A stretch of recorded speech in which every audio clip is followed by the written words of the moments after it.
Welcome to My Life, Tanya Applied, with Rabbi Simon Jacobson, a journey into the deepest teachings of Torah and their application to our personal, emotional, and psychological lives.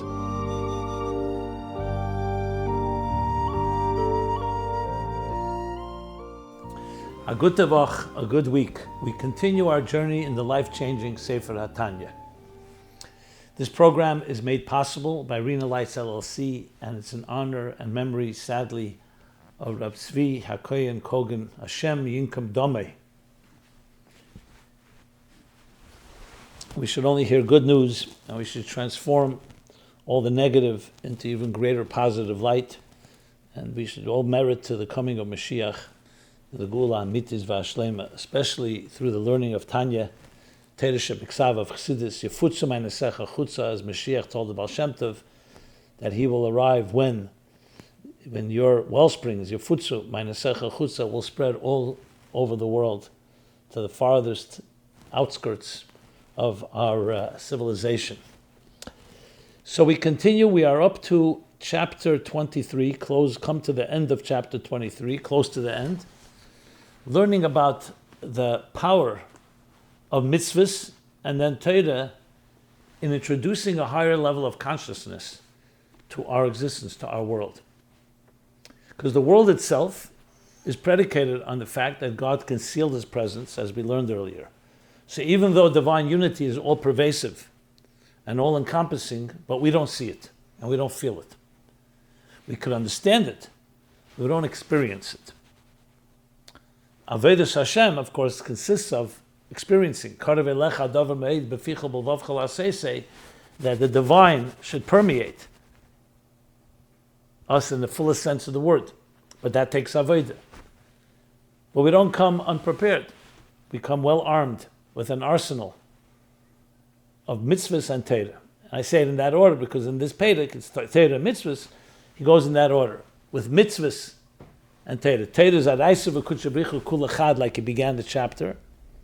Mitzvahs is Pekudin de Malka, Pekudin Evorin de Malka, meaning the Ramach Pekudin, the 248 positive mitzvahs, are the king's organs, limbs. That's what the mitzvahs are. So he explained, first starting with mitzvahs, that what are limbs and organs? They are a seamless channel to the body, which is a seamless channel to the soul in the human being. So too in the Nimshal, if mitzvahs are like divine organs, then they too are seamless channels. So when we do a mitzvah, we become a continuation of that seamlessness, and we're manifesting divine unity in our lives. So basically, if a person lives their life and they don't follow mitzvahs chaz v'sholom, so then, even if they're not doing anything wrong, the fact is they are an independent entity, eat and sleep and live and survive and exist. But the true emes, the truth of divine unity is not manifesting. Mitzvahs manifest that. Now, what happens to the evarim of the person who does the mitzvahs? That's like a merkava. That's a vehicle to the organs and limbs. Just like you see, a king is riding in a chariot, so his body and his limbs and organs are one with him.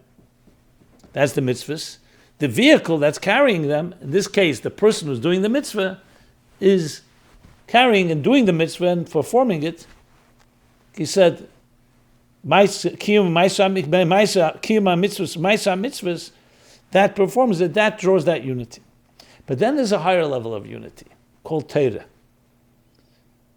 As we explained in the previous class, it's not just a matter of us being a vehicle and following whatever God tells us. I say just, that's not a just, obviously that's a tremendous thing to be a merkava. The others, like we learned, are Heinen and merkava 24/7, nothing else. Their entire life was dedicated simply to being a vehicle, a channel, a transparent channel of the divine will in this world. However, a servant who's completely obedient to his master, a subject completely obedient to his king, is completely bottled, but there's something more. He's not necessarily connecting to the king's mind, to the king's will. He's performing what the king wants. He's mekayim ratzon ha'elyon. But he himself is a servant. Like we know, a servant doesn't have to understand or appreciate.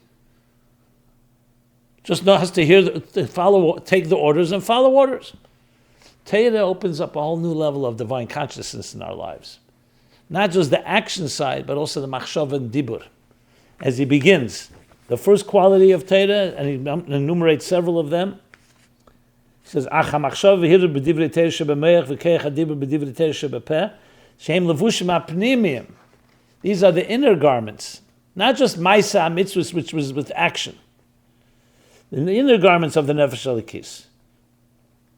And v'kolshken, more so, the nefesh halikis itself. And nefesh halikis atzma melubeshes behem. So you have here the inner garments, the nefesh halikis that manifest within them. That's all coming alive when a person learns Torah. Kula miyuchadim mamish biyuchad gomer b'ratzon elyon. V'lei markova levad.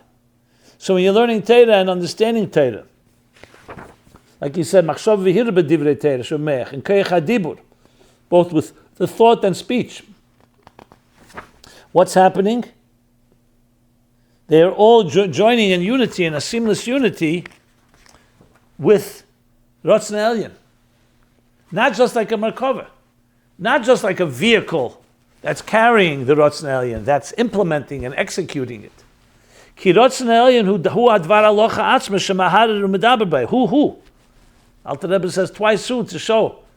Ki Ratzon Elyon hu advar alocha atzma shemaharer u'medaber bei.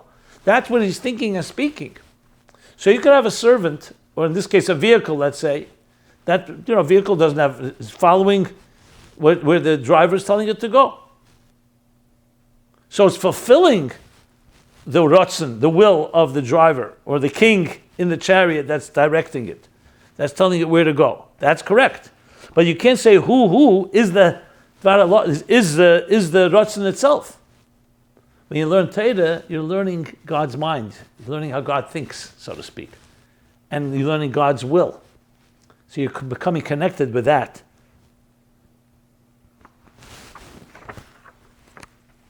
And as we learn Shekol HaHalachas, why? Because all the halachas, every halacha that tells you what to do, what not to do, Heim Protei Hamshachas Pnimis Ratzon Elyon Atzmei. They're the detailed transmissions or channels through which the inner divine will flows. The divine will itself flows. And not just the action of it, not just implementing it, but the whole process of getting there. Shekach ola b'ritzeni yizbarach, shedover zeh muter, kosher, poter, zakay, olehepach. Lefach. Because that's what arose in God's will. What you're learning in a halacha in Torah, that arose in God's will, that a certain entity is permissible, kosher, exempt, or innocent, or the opposite, or the reverse. That's as far as halachas go. And when you learn Torah in general, other parts of Torah, all the letters of the Torah, v'kain, kol tzirufi esis Torah, neviim v'ksuvim, all the letters, and combination of letters, because it's the combination of letters that create the words of Torah. It's interesting why he's emphasizing combination of letters, because he wants to show how every letter, every fiber, every detail, it's not just the words and the phrases. Every letter that you learn combines together to do what? He says the flow, they're channels of the flow of God's will and wisdom. So hypothetically, God could have just given us mitzvahs and not Torah. A Torah that tells us a list of things to do, like a Sefer HaMitzvahs. But he didn't. He gave us also his will and his wisdom in the Torah. The will and wisdom that tells you what's behind the mitzvahs. Not even talking about the reasons behind the mitzvahs. That's included, of course. But the whole logic behind it, and how you get to it, and how you understand it, especially when you talk about Torah Shebiksav and Torah Shebapeh. Here he's talking about Torah Shebiksav. He clearly says Tanakh. But everything, everything that's interpreted is coming from the written Torah. So every letter counts and every word counts. And when you're reading that, you're reading God's will and wisdom. Again, subjects of a king, the servants, don't necessarily have to read the book that the king wrote, so to speak. They all have to do is what he tells them to do. That's mitzvahs, but here we're talking Torah. So, in addition to what he said, that is the higher garments of machshava and dibur, and the nefesh halikis itself is involved, he's now explaining, involved in what? Involved in the very rotzen, hu harotzen. I said, hu harotzen and hu advar halacha atzma. So, chen kol tziruf eis tanach, chen amshachas utzene v'chachmasei, and that utzene v'chachmasei, ham-yuchod is be'en so'e baruch hu b'tachlis ha'yichud. So you could say, 1 second, it's still his wisdom and his will. What about him himself? You're saying the king. Before we spoke about the limbs or the organs of the king. They're an extension of the king. They're not the king himself, but they are a seamless extension. Here, machshava, rotzen and chachma, good is higher than meluvush ha'maisa and the garment of maisa, and higher than just evarim, like he said before. Not higher than just being a merkava. He's soon going to say higher than. But the miyuchad is bein say baruch hu, because God is not separate from His will and from His wisdom. It's all one with Him. Shehu hayedeya v'hu hamada.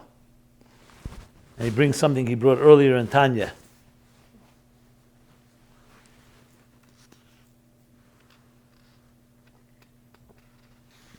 Because remember, God is not defined by being undefined, and He's not defined by being defined, but He chose to manifest in faculties, or you could say attributes, of Ratzon and Chachmah, and they are one with Him. So though Hayedeya and Hamada is talking about Das, but the same thing can be applied obviously to Ratzon and to Chachmah. That He is the knower and the power to know. And there's also the last thing, the knowledge itself. He doesn't bring that here. But earlier in chapter 2, he brought all three. Because right here is Negeya, that the knower is one with the power to know. So there's a sense of Achdus Hapshuta, seamless unity between God and His so-called attributes. In this case, Chachmasu v'Ritzene. So therefore, when you learn Torah, you're not learning about something that's a step away. You're learning from something that's completely one with God Himself. So for a human being, you could say his will, let's say your will to take a walk, or your will to have a meal, or your will to give somebody, do somebody a favor. I don't want to talk about a mitzvah, just your will. That will is not necessarily, it's an expression of yourself.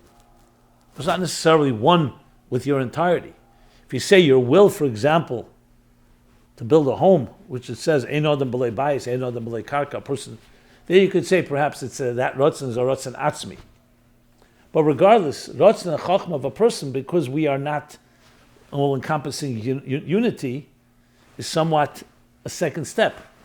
But by the Eibishter, when he wants something, and when he understands something, his chachma, it's one with him. So then when we now learn halacha, which comes from the Torah, we're learning his very rotzen and chachma and becoming one with that. V'zeu shekosef, and this is what we concluded. And this is the meaning that Torah and God are totally one. And not merely organs of the king like the mitzvahs. So the mitzvahs are organs of the king. And when you do them, you're fulfilling exactly what he wants, as we learned earlier. But here we're going further. We're connecting with the king's mind, with the king's will, which is one with him. So you could argue, 1 second, aren't the organs of the king also one with him? Especially with God, it's one Achdus Hapshuta. That's correct. They are. But from our point of view, you're only acting on the action of it. With Torah, you're accessing deeper dimensions of the godliness. So from God's point of view, the organs are one, just like his wisdom is one, and his ratzon is one. But from our point of view, we're experiencing not just fulfilling what he wants us to do, we're understanding him. We're connecting to, we're learning and absorbing his will. That's the halacha. Mitzvah is when you do the mitzvah. And then within the parameters of that mitzvah.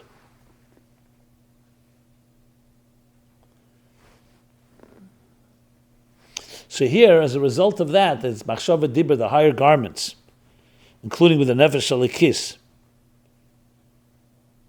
and which is totally one with God. So you're getting more of the oneness of God, you can say. So obviously when you do a mitzvah, the mitzvah has within it the Ratzon Hashem and the Chachma of Hashem, even if you're not aware of it. But since the whole point is that we should be integrated as much as we can, so think of it this way: if you follow the rules, yes, you're following the rules, you're a vehicle, a merkava, and as such you're basically manifesting godliness in this world. But there's a whole part of you that's not engaged. Your mind, your heart, your other faculties, your thought and speech, the higher garments, the full nefesh alikis. So Torah engages that as well. And what are you connecting with? So it's not just engaging us on our terms. So you're engaging with that which is one with Hashem.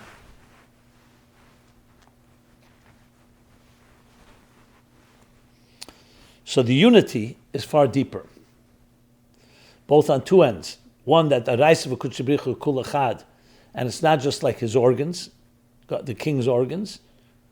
It's one, the machshavim v'rotzen, because they are one, who, like he said, hu yedei v'hu amada. And secondly, from the human level, we're engaging all of us, the entire being, not just our actions, in godly consciousness, divine consciousness. Okay.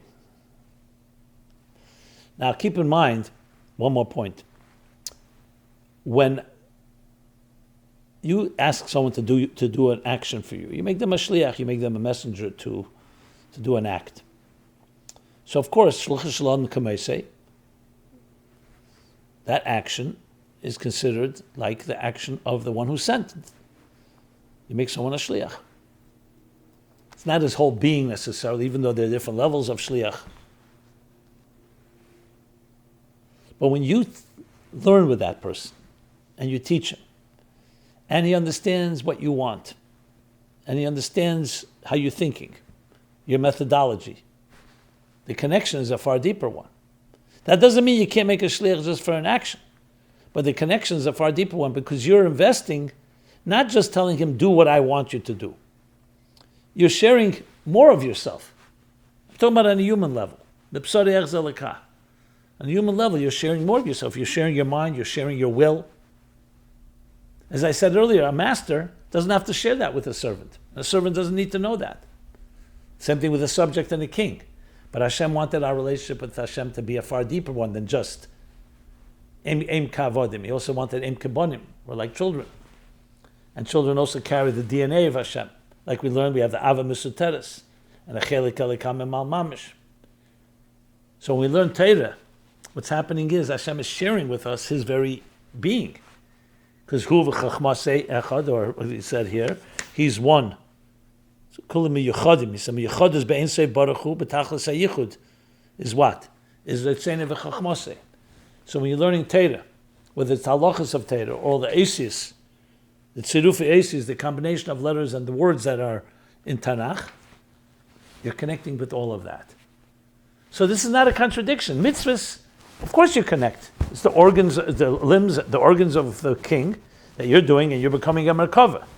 But now you're more than just a vehicle. You're like an extension of the king himself, because you are become bonded and united with his thinking, with his mind, and with his will, which are one with him. So both from God's perspective, so to speak, there's more of godliness, if you call it that, in Torah than in mitzvahs. More, I say, more in a revealed way, more in a invested way, because you're not just getting the final result, which is what is that? Do the halacha, fulfill the law, the mitzvah. And it's also engaging the person in the fullest sense of the word. All our faculties, all our garments. Okay, so that covers how Torah, is not just Evorim, the Malka L'chud Kipikudim, like mitzvahs. The Alter Rebbe still needs to explain more. Because the question still is, fine, Torah is that. That's halacha. But when it comes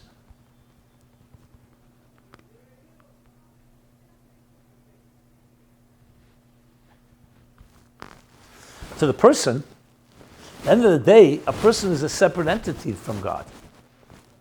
So it's true, you're now engaging your mind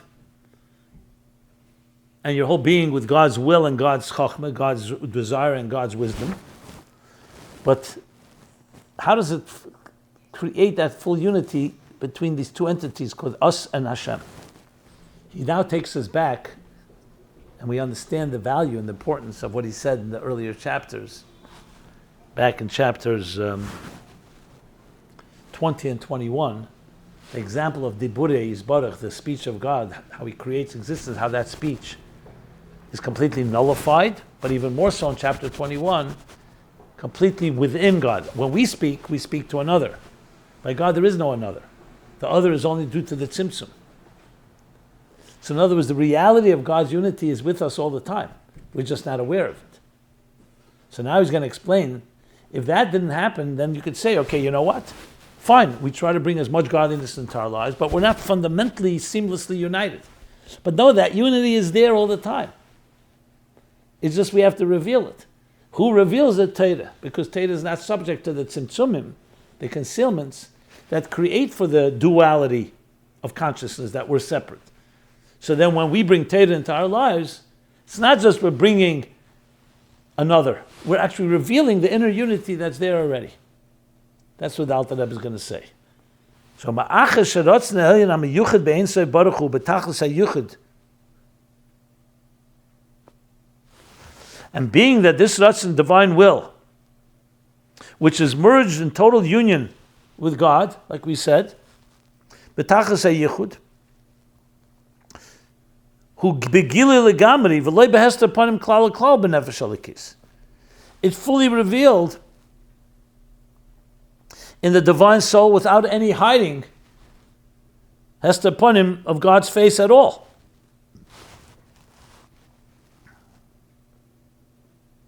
Because that's the reality of it, even if you don't feel it. And also united, continued, ulevusha pnimim shemachshav v'dibura.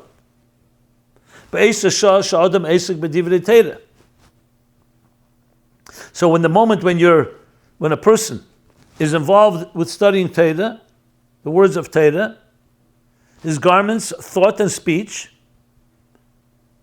are all involved, all engaged with that. So it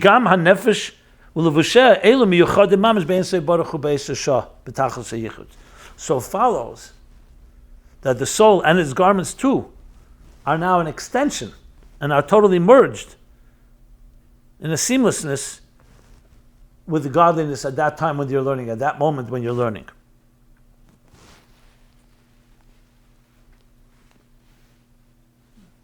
And how is that? Because of Torah. If there wasn't a Torah, so you'd say, okay, we're not, with what are we connecting with? Fundamentally, we're connected, and we can believe that. But the Torah actually actualizes and manifests that unity.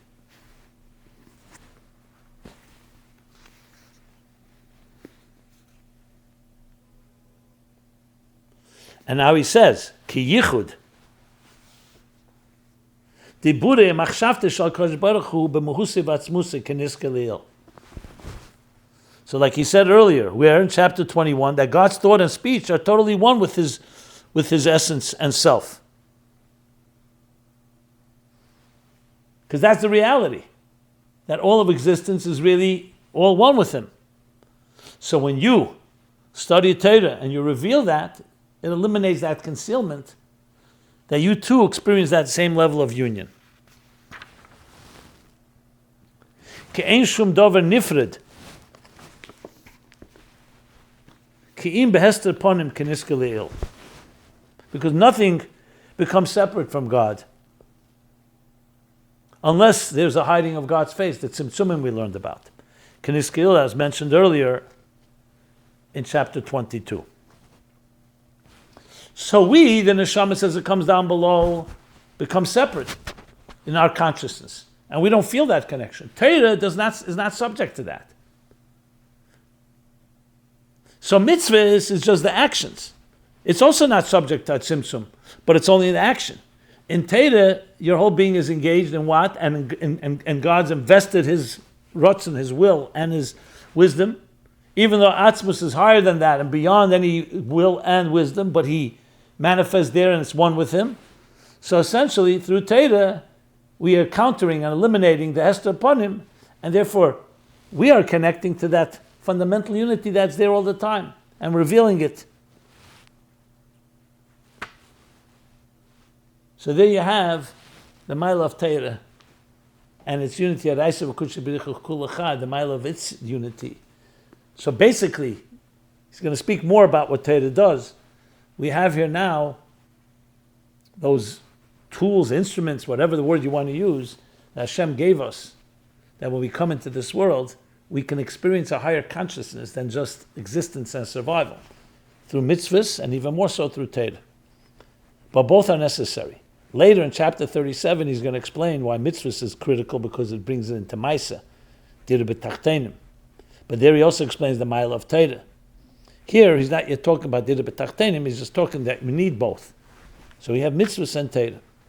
And we'll stop here. Still have to talk about the comparison to this and chapter 5 in Tanya. There he also talks about the mile of Torah mitzvahs. We'll do that in the next year. Good tavach, only good news. And TanyaApplied.com. We're here every Motzei Shabbos, 10 p.m. New York Eastern Time. Good tavach. This has been My Life, Tanya Applied with Rabbi Simon Jacobson. Please join us again next week. Visit ChasidusApplied.com for archived classes and more resources.